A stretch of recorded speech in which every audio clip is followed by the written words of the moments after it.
आज सकाळी कॉलेजला जात असताना मोगऱ्याला बघून माझं मन प्रसन्न झालं. त्यानंतर गोमातेचं दर्शन घेऊन मी स्टँडकडे जात होते. स्टँडकडे जाता जाता मला कचरापेटी दिसली.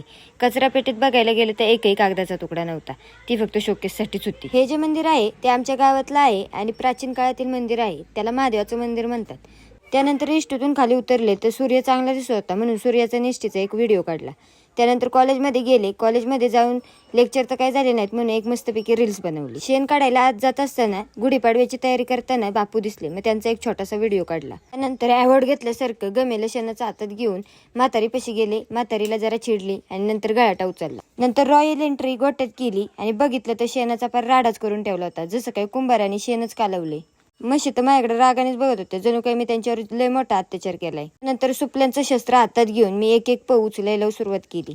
शेण टापात भरून झाल्यानंतर सोनीनं मला क्राऊन घातल्यासारखं शेणाचा टप डोक्यावर दिला.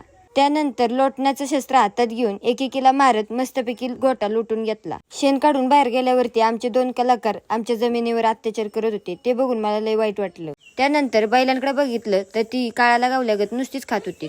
असा होता माझा आजचा ब्लॉग. तुम्हाला कसा वाटला ते कमेंटमध्ये नक्की सांगा.